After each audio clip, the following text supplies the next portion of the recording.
What's going on, everyone? Welcome back to the Varsity Overland channel, and today I am installing the shower suite awning from 23-0.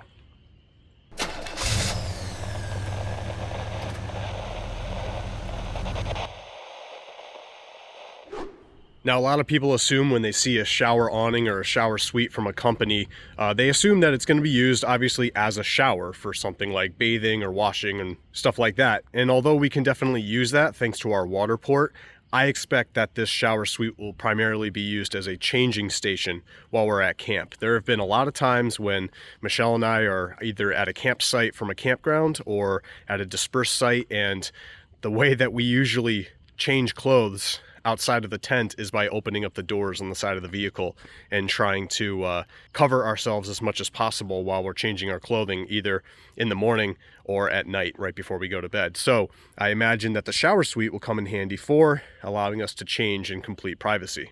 Now, those of you who follow the channel closely are probably asking yourself why I've decided to install this shower suite on the Roadrunner, our 2023 4Runner, instead of Goose, my 2021 Chevy Colorado ZR2. And basically, the short story is the crossbars on my bed rack for the ZR2 are a little too wide to fit this, and I do want to put it on the bed rack. I don't want to put it on a section that's going to like block my ability to get in and out of the truck using the doors. So I do want to put it on the bed rack, but the current bed rack setup is not going to really work out that well. But I do have a new bed rack on the way. So in the meantime, I'm installing this on top of the 4Runner. So I did already install it. Obviously, it's already on the vehicle. So we're going to rewind really quick, and I'll show you how I did that. So these are the low profile awning brackets that I got from Prinsu close to 3 years ago at this point. I used to use them for my Rome Adventure awning when I had it mounted on the truck, but since I've sold the awning, these brackets actually can't be used for bigger awnings such as my 270 or even the 180 awning that I have coming in a few weeks. So I figured I could use these for the 23-0 shower awning because the mounting points, the T-slots on the back of this awning are actually pretty thin. They're pretty close together, a lot like some of your standard straight pull-out awnings that you see. And the brackets will line up pretty well.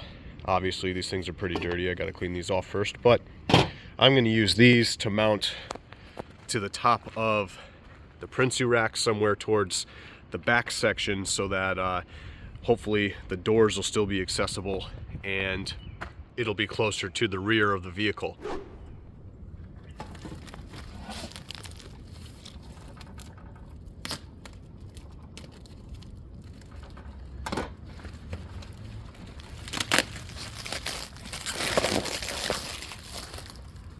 So before we get started with the installation, let's see what comes in the bag for the 23-0 shower awning, or shower suite. I'm probably going to keep saying awning.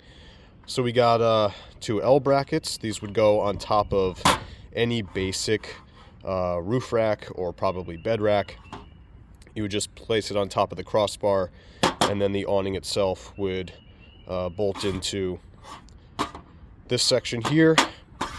On top of that, we've got our bolts. We've got a bunch of stakes to stake the tent into the ground, or the awning into the ground once it's deployed.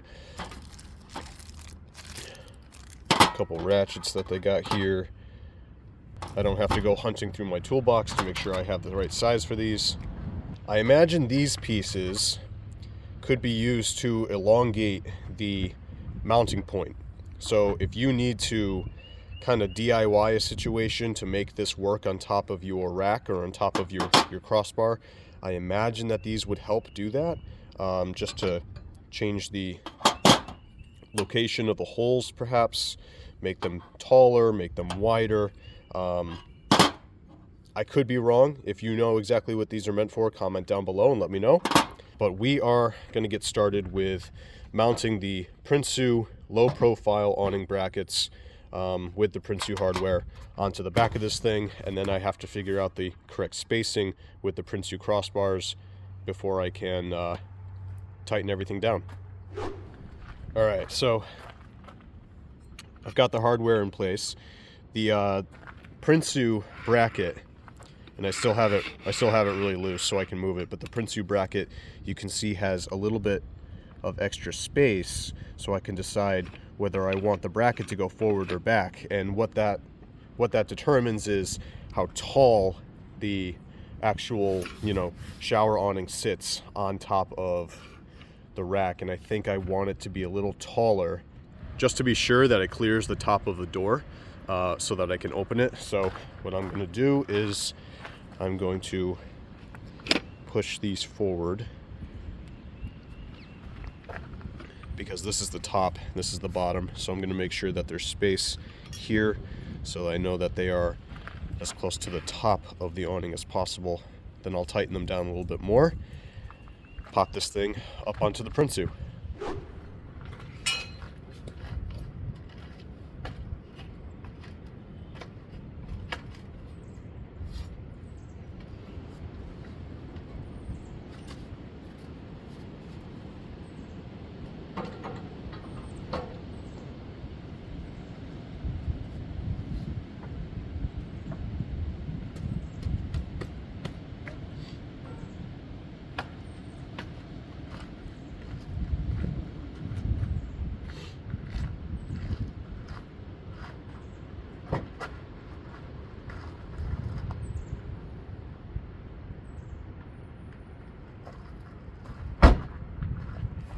Alright, so I just got the brackets in place, got the shower awning all set, so now I think I'll open it up and see what it looks like.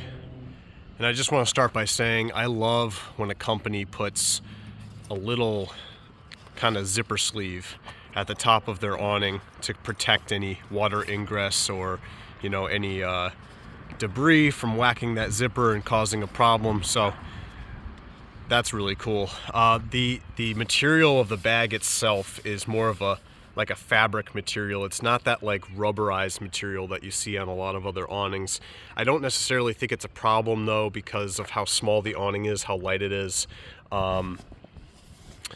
Yeah, but I just wanted to point that out. This is a little bit more of like a canvas type of fabric. You could probably see the stitching in here, which I didn't know. I didn't realize it was like that. I don't necessarily have a problem with it. I just didn't realize it.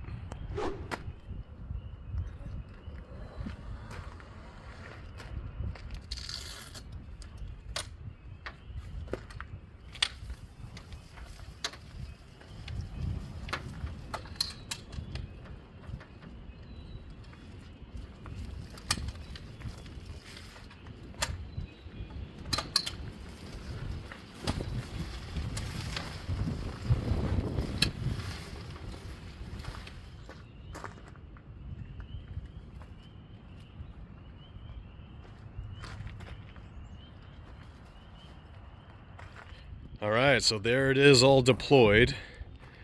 I will admit that if you're going to do this on a windy day, I would definitely stake down the four corners at the bottom. You can see I have a couple weights around the loops, and I have the other loop attached to the table. Right now the weather's showing that we have somewhere around 15 to 18 mile per hour winds. So that's just an example of what would happen if you deployed this in any sort of wind. It keeps wanting to just kind of fly around. I do like that there is a frame at the bottom. There's something solid in here, like a wire, solid wire that goes all the way around, to kind of give it that squared off shape at the bottom. There is no framing on the sides. It's just kind of a canvas that's stitched together. But then of course on the top you've got the bars here to give it some strength. You can tighten these pulleys to raise the canvas or lower the canvas, depends on the height of your vehicle. I bet if the 4Runner was lifted, or when I put it on the Colorado, I'm sure I'm gonna have to change it. So if you put it on a lifted vehicle, you can lower these straps in order to bring the canvas itself, the shower itself, closer to the ground. So the zippers on the bottom which I don't really care where the zipper is, to be honest. Some people prefer it on the bottom. Some people prefer it up here on the top. I think I'd rather have it on the bottom now that I'm like really looking at it, because if it were on the top and I was zippering down, you'd have to like step over the zippered part, and this way you can just go beneath it. So let's open it up. The zipper does stop here at the top. There is a stitched section, so the zipper can't actually come all the way undone, which I like. And then here we are on the inside. So we have a whole bunch of reflective material here on the inside. And then you can also see that this is a zipper again, in case you have maybe a window on this side, or maybe like when I mount this to the truck, this will be on the bed rack, and I'll probably have, you know, something on the side of the bed rack here. It'll probably be the water port now that I think about it. So I'll be able to unzip that and then use the water port right here if we want to shower. You can see that we have a couple little pockets if you wanted to put a couple little items, either as you're showering. I could imagine, you know, small shampoos or soaps or something. We're probably going to primarily use this just for changing. So, you know, if we're changing, I think this would be a good spot to put things like our keys, my knife, my phone, you know, any little knickknacks or doodads that are in our pockets. But yeah, I mean, this is it. You got a couple little D-rings here, little straps. I'm not quite sure what that would be used for. Maybe if you need to hang something while you're changing or showering. I mean, it's a decent amount of space. I've got plenty of space in here. Arm fully extended from one corner, and I can't reach the other corner, right? I'm 5'8". So the only thing that I might try to figure out is if I can get the whole awning container away from the rack. I've seen a lot of people that do like a pull-out for this shower setup, so that you can like release it from your cab rack or your roof rack, and gain a little bit of extra room before you deploy it. And the only reason why I'm thinking that is just because this is the side of the 4Runner right now. So I've got a little bit extra space here, and then I lose some extra space because the wheel well's right here. Now I did say that the 4Runner is not going to be like the primary location for this awning. It was just kind of like my test run for a little bit, so maybe I don't really need to worry about it that much. I'll have to see how it fits on the Colorado. I do really like these hinges. Hopefully the sun isn't going to obstruct this view. I really like these hinges. So this pops into place. So as I was extending this limb, as soon as I reached this point, I heard the hinge pop and just lock into place, which is nice. And you can see that you got this little latch. If I push down on this, I'll be able to move it back into place, and it's the same thing on the other side. So all in all, I think this is great. I think this is going to work out well for changing at camp, especially if you have people nearby, or you're worried about someone driving by your campsite. So I'm going to put the camera down. I'll see if I can pack this thing up, and that'll be a wrap. I also wanted to quickly mention that I love how the material is black. I've seen a lot of these shower awnings or shower suites from a lot of different companies, and a lot of them are like that beige tan, you know, kind of like Africa desert color. And although I love tan because I have it all over the place on my truck, I would prefer, with something like a shower awning, I prefer this where it's black. It just looks a little bit cleaner. I don't have to worry about any light coming in to the inside. No one's going to be able to see what's going on in there. Also wanted to mention really quick, because I almost forgot, there's extra material up here. This piece right here, this is a roof. This is a top. So this would actually unroll all the way to the front. It would cover here, and you could actually get a lid essentially for your shower as well. I don't know if we'd ever use that. Only time will tell. So comment down below if you really like the lid, if you kind of think it's a waste of material, if it's a little bit of waste of time setting it up. But yeah. All right, folks, well, that's going to be it for this video. What do you think of the 23.0 shower suite awning? Do you have experience with it? Do you have experience with any other shower suites from any other companies? Comment down below and tell me what you think of either just the shower awning in general as a product, what your experience is with this one, or if you prefer another one. Also, if you are interested in this product from 230, you should head on over to Northeast Off-Road Vehicles in Portland, Connecticut. They have this shower awning as well as a lot of other 230 products that you can actually see in person, okay? And if you want to purchase one online, look in the description below. You can click on my link to head on over to 230.com. Thanks for sticking around, everybody. I appreciate the view, and I will see you next time. Peace, people.